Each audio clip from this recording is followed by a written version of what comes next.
মাঝে মাঝে মনে হয় সেই দিনগুলো ভালো ছিল, যখন বাবা অফিস যাবে বলে মা ভোরে উঠে উনুন ধরিয়ে রান্না করত। আমরা স্কুলে যাব তাই কত আদর করে ঘুম থেকে তুলে হাতে ব্রাশ দিয়ে দাঁড় করিয়ে দিত মা। চোখে তখনও ঘুম। স্কুলে কিন্তু আমরা হেঁটেই যেতাম, বেশ খানিকটা দূর হলেও। স্কুল বাস বলে আমাদের কিছু ছিল না। স্কুল থেকে ফিরে মাঠে খেলতে যাওয়া ছিল, কোচিং ছিল না। খেলা থেকে ফিরে কিছু খেয়ে পড়তে বসা, ঘুমে চোখ বুজে আসতো। ইতিহাস না ভূগোল পড়ছি বুঝতাম না, এত ঘুম। ভাই বোনরা একসাথে পড়তে বসা, সবাই জোরে পড়ছে। সেই সময় সব বাড়ি থেকে সন্ধ্যায় বেশ একটা পড়ার আওয়াজ আসতো।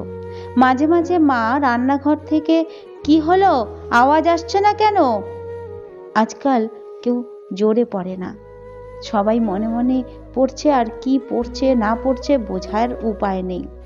রবিবার বাবার ছুটি, সেদিন অঙ্ক করার দিন। সেদিন অবশ্যই কান্নাকাটি।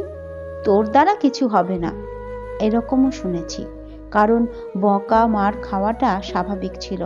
এখন তো শুনি পরীক্ষার আগে পড়াশোনা না করলে বাবা মা বকলে আত্মহত্যা করে বাচ্চারা। এছাড়া ছিল রেডিওতে বোরলিনের আসর শোনা। রবিবার বিকালটা পড়াশোনা করতে হতো না, হয় সিনেমা বা শীতকালে সার্কাস বা মামার বাড়ি মাসির বাড়ি ঘুরতে যাওয়া। টিভি ছিল না, কিন্তু সেই নিয়ে কোনো দুঃখও ছিল না। আজকাল মোবাইল চেয়ে না পেলে আত্মহত্যা করে। আমার কাকু একটা টিভি কেনেন, পাড়া শুদ্ধ লোক খেলা থাকলে সেই টিভি দেখতে আসতো। কাউকে তো দেখে মনে হয়নি অখুশি, সবাই মিলে হইচই করে খেলা দেখতো। শনি রবিবার সিনেমা, রুকাবটকে নিয়ে খেয়ে দেয়, এই কথাটা তখন শিখি না। তার জন্য কেউ টিভির কেন্দ্র ভাঙচুর করতে যায়নি। আরেকটা জিনিস, লোডশেডিং। বিকেলের ল্যাম্প মুছে তেল ভরে রাখতে হতো, মা সব করে ফেলতো। লোডশেডিং হলে আমরা ছাদে চলে যেতাম, 2-3 ঘন্টা অন্ধকার। ছাদে শুয়ে বাবা তারা চেনাতো, আর কত গল্প শোনাতো। যখন আলো আসতো, লাইট এসেছে লাইট এসেছে বলে একটা আওয়াজ উঠতো, বেশ মজা লাগতো। এখন পাওয়ার ফেইলিয়ার হয়, সাথে সাথে হাজার হাজার ফোন। বিদ্যুৎ অফিসের গাড়ি ঠিক না হলে অফিস ভাঙচুর বা বিদ্যুৎ কর্মীদের ধরে মার। কবে থেকে আমরা এত অস্থির হয়ে গেলাম? মজা লাগতো মাঝে মধ্যে জ্বর টর হলে ডাক্তার জেঠু বাড়িতে আসতেন না, বিরাট কোনো টেস্টের লিস্ট ছিল না। জিভ দেখে বড় করে হাঁ করো আর স্টেথো দিয়ে বুক পিঠ, ব্যাস, ওতেই পরীক্ষা শেষ।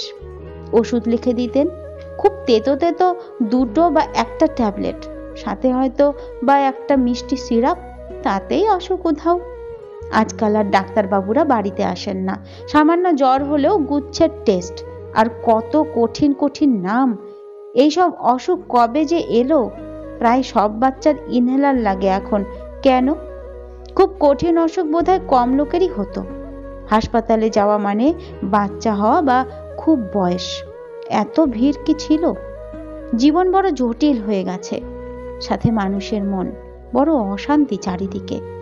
সেই কিছুই না থাকা শান্তির দিনগুলো কি আর আসবে না?